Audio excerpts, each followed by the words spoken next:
अभी तक कुल मिला के तकरीबन 60 के अबव मैचेस किए हैं, जिसमें से आप मेरे को 25 से 30 बोलो तुम क्या करोगे या लूज टीम से बोलते थे, वो बड़ा बड़ा एंजॉय किया उस वाक्य को, हमको उन्होंने सुनाया, मोमेंट ने उसका हाथ हटा लिया और मैं नीचे बैठा हूँ और यूं करके बैठा हूँ, मेरे यहाँ आके बॉल लगी और इतनी जोर का साउंड था।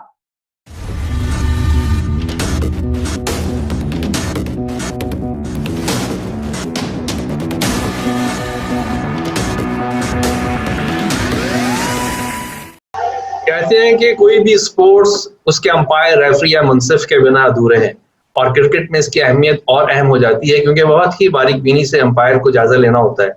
इसलिए बड़े बड़े इंटरनेशनल मैचेस में अब दो नहीं बल्कि कई अंपायर होते हैं और बहुत ज्यादा टेक्नोलॉजी का इस्तेमाल भी किया जाता है। टीवी अंपायर हो या टेक्नोलॉजी, फील्ड अंपायर की अहमियत अभी भी अपनी जगह कायम है। आईसीसी एसोसिएट ममालिक में अभी भी टेक्नोलॉजी और टीवी के इस्तेमाल का इतना ज्यादा इस्तेमाल नहीं है, इसीलिए फील्ड अंपायर्स की अहमियत रोज़ अव्वल से अब तक अहम ही है। आज हमारे साथ कुवैत क्रिकेट के एक जाने पहचाने अंपायर मौजूद हैं, जिन्हें हम सब अंपायर इमरान या हाजी इमरान अंपायर के नाम से जानते हैं। अस्सलाम वालेकुम इमरान भाई। आप वालेकुम सलाम जी तारिक भाई। YouTube channel cricket the mind game में खुशामदीद कहते हैं। Thank you very much. आपसे अक्सर बात होती रहती है, लेकिन आज हम स्पेशली आपसे जो है थोड़े से आपके इस इंटरनेशनल अंपायरिंग कैरियर पे बात करेंगे और हम उम्मीद करते हैं कि हमारे व्यूवर्स भी जो है आपसे इस दिलचस्प मालूमात से बहुत कुछ सीखेंगे भी और महसूस भी होंगे।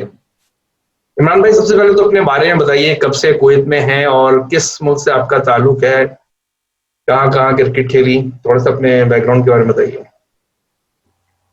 सबसे पहले तारिक भाई बहुत बहुत शुक्रिया आपका, चांस दिया मेरे को कि मैं अपने बारे में आपको कुछ बता सकूं। सबसे पहले कि मेरा ताल्लुक पाकिस्तान कराची से है, बॉर्न 1966, और हम लोग कश्मीर से ताल्लुक है हमारा ऑल्सो।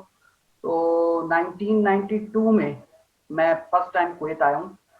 92 में आने के बाद जब मेरी यहाँ जॉब शुरू करी, उसके बाद फिर हमारा जब उस वक़्त से मैं पाकिस्तान से क्रिकेट खेलता हुआ आ रहा हूँ, थोड़ी बहुत क्रिकेट खेली है, लेकिन जब कुवैत में आया हूँ तो उसके बाद थोड़ी क्रिकेट अच्छी खेलने को मिली मेरे को, अल्हम्दुलिल्लाह। उस वक़्त जब मैं क्रिकेट खेलता था तो एक मेरे अलावा शायद कुवैत में कोई चाइनामैन बॉलर नहीं था, क्योंकि मैं लेफ्ट आर्म चाइनामैन बॉलर था, तो इसलिए मैं अल्हम्दुलिल्लाह बड़ा फेमस रहा यहाँ पर। अल्लाह का शुक्र है, लोगों ने मुझे बहुत जाना। 2004 में मैंने क्रिकेट छोड़ दी। उसके बाद फिर इस तरह से मेरे कुछ फ्रेंड थे, उन्होंने मुझे कहा कि आप आइए क्रिकेट के एम्पायरिंग की तरफ आइए। अच्छा इमरान भाई, आपने माशाल्लाह बड़ी अच्छी क्रिकेट खेली यहाँ पे, तो जरा कुछ नाम बताइए आपके साथ के क्रिकेटर्स जो यहाँ कुवैत में बाद में क्रिकेट में जिन्होंने मजीद खिदमत अंजाम दी, इनके साथ आप खेलते रहे। मेरे साथ जो क्रिकेटर थे, नदीम मलिक एक बहुत अच्छे क्रिकेटर थे, एक हाजी जावेद थे, और अभी भी खेल रहे हैं हाजी जावेद थे, और बड़े प्लेयर आए, मतलब एग्जैक्टली नाम तो अब मुझे बहुत सारों के नाम याद नहीं है। नदीम मलिक एक बेस्ट प्लेयर थे जो उस वक़्त के, और एक और भी थे, अलसायर से बड़े अच्छे अच्छे प्लेयर थे, मुझे एग्जैक्टली अभी उनका नाम याद नहीं आ रहा। कौन से क्लब से खेलते थे आप? मैं खेलता था जी बॉम्बे स्टार से। मैंने स्टार्ट की क्रिकेट अपनी बॉम्बे स्टार से। अंपायरिंग की तरफ कैसे जाना हुआ? क्या किसी ने आपको मोटिवेट किया, या आपने समझा कि अब क्रिकेट बहुत हो गई है लेकिन क्रिकेट से मोहब्बत जो है वो ऐसी कायम रह सकती कि ग्राउंड में उतरे हम? तो किस तरफ कैसे आना हुआ अंपायरिंग की तरफ? मोटिवेट तो किसी ने नहीं किया था, बस एक बोला था कि आइए आप, क्योंकि मेरी क्रिकेट उस वक्त ऑलमोस्ट फिनिश होने वाली थी, तो मुझे फिर मेरे फ्रेंड ने बोला कि आप आइए अंपायरिंग भी करके देख लीजिए। अंपायरिंग भी एक मेरे दोस्त थे, उन्होंने स्टार्ट की थी, तो वो मेरे कुलीग थे, मेरे पार्टनर थे मेरे क्लब में, तो उनको देखा देखी मैंने फिर वो अंपायरिंग स्टार्ट करी। तो नाम बता दें जरा, हमें भी पता लग जाए कि कौन शख्सियत थी जिन्होंने हमें इतना अच्छा अंपायर दिया। वो हमारे अब्दुल कय्यूम भाई हैं, वो अभी भी हैं। अच्छा, कय्यूम भाई, अच्छा, माशाल्लाह, वो भी बड़े अच्छे अंपायर हैं। जी। सही है। तो ये उस वक्त की बात है जब के कप फॉर्म हो चुका था या उसके पहले की बात है? नहीं, के कप फॉर्म हो चुका था। तो आप क्या समझते हैं कि कुवैत में कितने अंपायर्स हैं और क्या उनकी कोई कैटेगरी है? अगर है तो कैसे है? इस वक्त करंटली तो हमारे पास जो लेवल 2 अंपायर हैं वो तकरीबन 6 अंपायर हैं जो एक्टिव हैं। सही है। और जी, बाकी लेवल 1 अंपायर्स भी हैं और कुछ लेवल इंटरमीडिएट अंपायर्स भी हैं। अच्छी खासी हैं हमारे पास अंपायर्स। जी हाँ, माशाल्लाह जब ग्राउंड में देखते हैं, बाज़ दफ़ा जब आप लोगों की कोई मीटिंग वगैरह होती है, तो बहुत सारे अंपायर्स नज़र आते हैं उसमें। तो क्या ये सारे आईसीसी या एसी क्वालिफाइड अंपायर्स हैं, या आप लोग खुद अपने हिसाब से कोई कोर्सेज वगैरह अरेंज करते हैं? किस तरह से मतलब ये अंपायर्स, ज़ाहिर है अंपायरिंग मैंने खुद जी भी अंडर देखी है, कोई आसान जॉब नहीं है। जी under the supervision of Kuwait cricket हम लोग जो है काफ़ी हम लोग कोर्स कंडक्ट करते रहते हैं। अभी रिसेंटली जब ये पैंडेमिक था तो हमने उस दौरान भी हमने एक कोर्स कंडक्ट किया था, वो ऑनलाइन कोर्स था, वो भी हमने कंडक्ट किया। तो रिफ्रेशर कोर्स करते रहते हैं, अपने आप से भी करते रहते हैं। फिर हमारे को आईसीसी से भी जो कोर्स अभी एक हमने लेवल 1 कोर्स करवाया था कुवैत के अंदर। माशाल्लाह, वेरी गुड। तो आप खुद करवाते हैं या बाहर से कोई लोग आके आपको आईसीसी की कोई अंपायर्स वगैरह आके करवाते हैं, या कौन होते हैं ये लोग कोर्स कराने वाले? Level level intermediate course and level 0 course तो हम लोग खुद ही कंडक्ट करते हैं। लेकिन एक्चुअली आईसीसी की जो डिमांड ये है कि अगर लेवल 1 और लेवल 2 जो है वो उनके ही इंस्ट्रक्टर आकर कंडक्ट करेंगे। तो अभी लास्ट टाइम एक हमारे पास सारिका प्रसाद आए थे आईसीसी की तरफ से, लेवल 1 करवाया था उन्होंने। अच्छा, वो कोच भी है बड़े अच्छे, सरिका प्रसाद। जी जी जी। अच्छा, आपने अब तक कितने इंटरनेशनल मैचेस सुपरवाइज करवाए होंगे, अंदाजन बताइए? और वो कौन-कौन से बड़े अंपायर्स जिनके साथ आपने मैच सुपरवाइज किए? जी मैंने अभी तक कुल मिला के तकरीबन 60 के अबव मैचेस किए हैं, जिसमें से आप मेरे को 25 से 30 मैचेस मैंने ओडीआई किए हैं, जो और उसके अलावा मैंने T20 मैचेस बाकी टूर्नामेंट्स किए हैं। मेरे साथ जो बड़े अंपायर थे, एक स्टीव डेविस के साथ मैंने एक मैच किया है मलेशिया के अंदर। वो बहुत senior umpire, Australian umpire Steve Davis, उनके साथ मैंने किया है। और एक और एम्पायर थे न्यूजीलैंड के जो कुवैत में आए थे, उनका नाम था बिली थे उनका नाम। अच्छा, आप क्या समझते हैं कि एक अच्छे अंपायर की क्या खसूसियात होनी चाहिए? देखिए, मैच एम्पायरिंग जो है एक बहुत बड़ी टफ जॉब है, और इसके लिए आपको अपने आप को मेंटली और फिजिकली अपने आप को हर बॉल के ऊपर हर टाइम आपको अपने आप को एट द मोमेंट आपको बिल्कुल कंसंट्रेट होना चाहिए। आपको वो बहुत ज़रूरी है एम्पायरिंग के अंदर। अगर आप किसी भी बॉल को मिस कर जाएं तो वो बहुत डिफिकल्ट हो जाता है फिर एम्पायर को कवर करना। इसलिए मैं समझता हूँ कि हर एम्पायर के लिए ये ज़रूरी है कि वो अंपायरिंग करते वक्त बिल्कुल अपने आप को गेम्स में रखे। मिस्टेक हर एक से होती है, लेकिन मिस्टेक का मतलब ये नहीं कि आप अगली बार भी मिस्टेक करें। अगर आपसे कोई मिस्टेक हो गई तो हमारे कोर्स की ये हाईलाइट कराया जाता है कि अगर आप मिस्टेक करते हैं तो उसको रिपीट ना करें। तो ये एक बड़ी इंपॉर्टेंट चीज है जो मैं समझता हूँ कि अंपायरों को ये जरूरी पता होना चाहिए कि अगर मिस्टेक हो जाए तो नो प्रॉब्लम, क्योंकि मिस्टेक हो सकती है, क्योंकि ह्यूमन बीइंग है, बड़े बड़े अंपायरों से मिस्टेक होती है। बिल्कुल हो जाती है। तो अगर फर्ज किया कि जैसे आपने इतने सारे मैचेस करवाए हैं आपने, तो अगर कोई मिस्टेक होती है तो आप उस पे एक आदमी को प्रेशर आ जाता है, अंदाजा हो जाता है बाज़ दफ़ा कि हमसे गलती हो गई है। तो आप उसको कैसे कवर करते हैं, या आप किस तरीके से उसके ऊपर काबू पाते हैं कि आप दोबारा नॉर्मल स्टेट में आ जाएं? देखिए, आजकल इतनी लोग बारीक बीनी से मैचेस देखते हैं, और एम्पायर भी इतने अलर्ट होते हैं कि हम लोग कोशिश करते हैं कि मिनिमम से मिनिमम गलती ना हो। लेकिन सम टाइम देखिए, दो चीजें होती है, टेक्निकल एरर होता है और एक होता है आपसे जिसकी कोई प्रॉब्लम नहीं है, जिससे गेम में कोई प्रॉब्लम नहीं है। टेक्निकल एरर नहीं होनी चाहिए। ये टेक्निकल एरर से आपके क्या मुराद है, कि मतलब क्या नहीं होनी चाहिए? टेक्निकल एरर जैसे आप देखें, आपने कोई मैच, अगर कोई आपका मैच स्टॉप हो गया बारिश की वजह से, जी जी। तो आप उसकी कैलकुलेशन में आपने गलती नहीं करनी। अगर सही। आपने उसकी गलती कर दी और आपने कोई स्कोर, किसी टीम को ज्यादा ओवर खिला दिए क्योंकि और किसी टीम ने कम ओवर खेले, तो इस तरीके की प्रॉब्लम जो है ना आपने नहीं करनी। ये चीजें होती है, आपको मालूम होना चाहिए कि मैच जब रुका उस वक्त कितने ओवर हुए थे, कितनी देर के लिए मैच रुका, और उसके बाद आपने उसको किस तरह के कंटिन्यू करना है अंटिल। और इसीलिए जब भी हम लोग मैच करते हैं, इंटरनेशनल मैच, हमारे को शीट दी जाती है, उसको हम फिल करते हैं। और हर 3 अंपायर, अगर 3 अंपायर हैं ग्राउंड में, एक 2 फील्ड अंपायर होते हैं और एक रिजर्व अंपायर होता है, तो वो तीनों, हम तीनों अंपायर अलग अलग वो सब कैलकुलेशन करते हैं। उसके बाद फिर हम एक दूसरे के साथ मैच करते हैं। ये बहुत जरूरी होता है, ये टेक्निकल एरर ना हो उसके अंदर।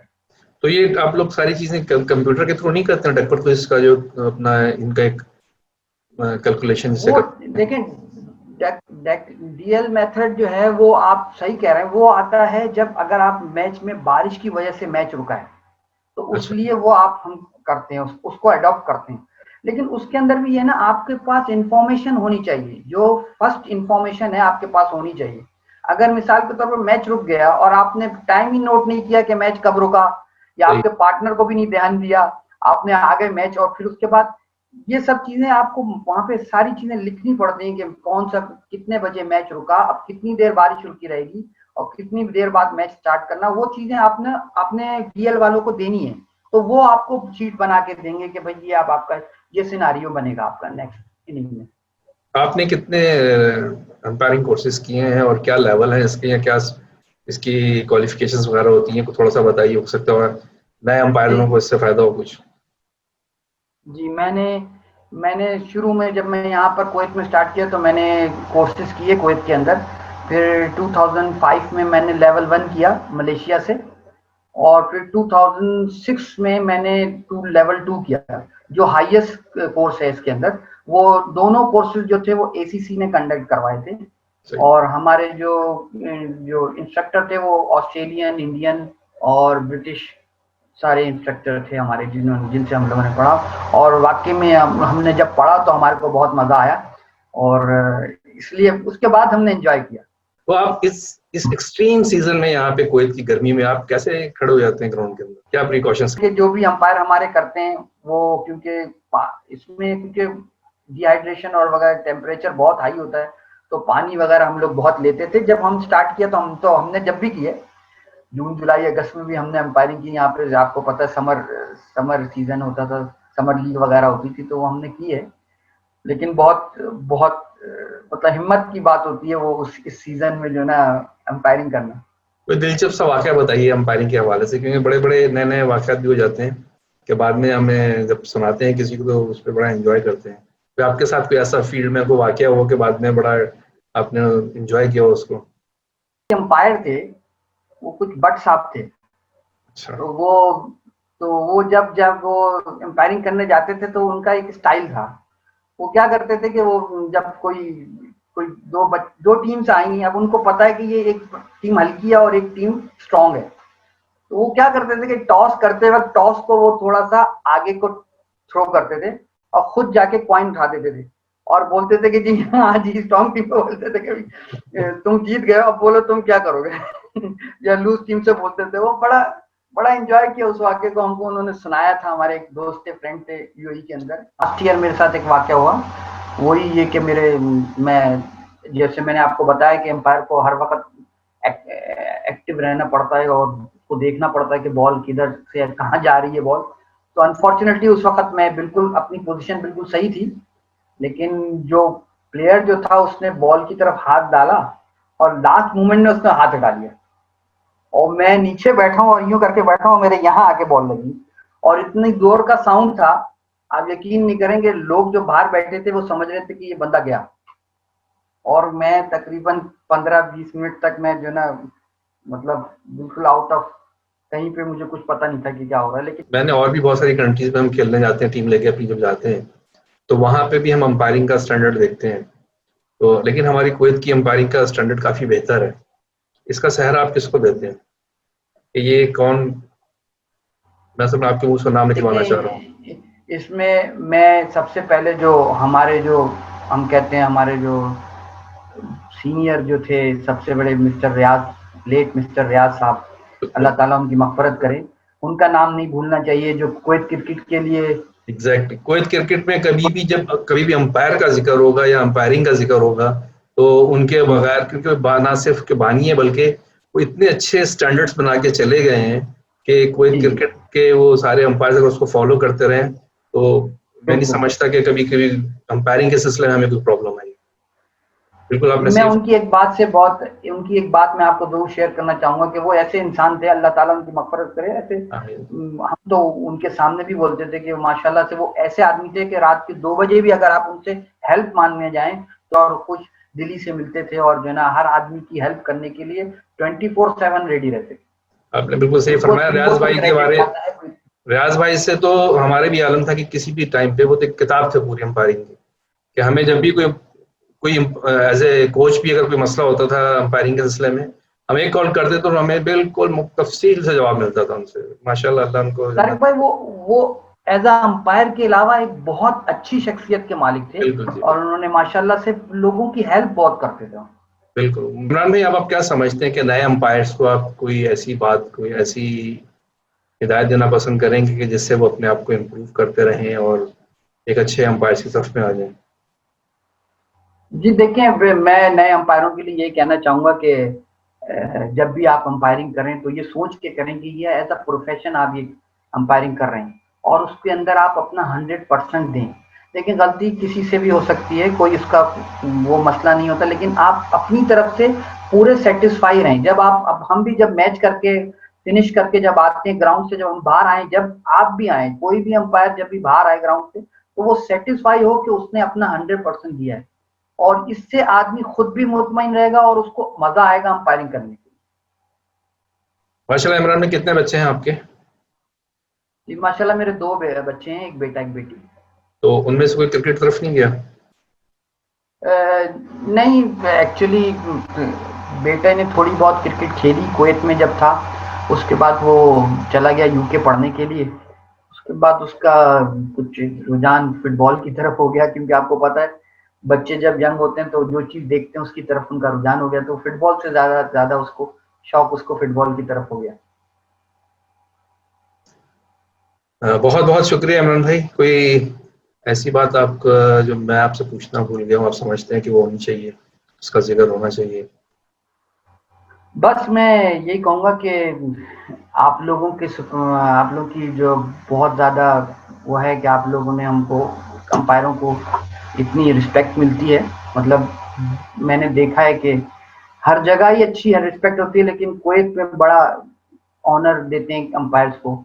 इसके लिए मैं आप सबका बहुत बहुत शुक्रिया अदा करता हूँ, कुवैत क्रिकेट का और आपका बहुत बहुत शुक्रिया।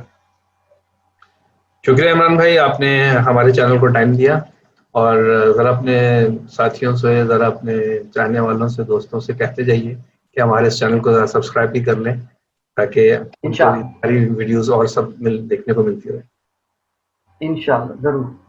चलिए इमरान भाई, अल्लाह हाफिज़। आपका बहुत बहुत शुक्रिया। ओके इंशाल्लाह जी, ओके, भाई। अस्सलाम वालेकुम।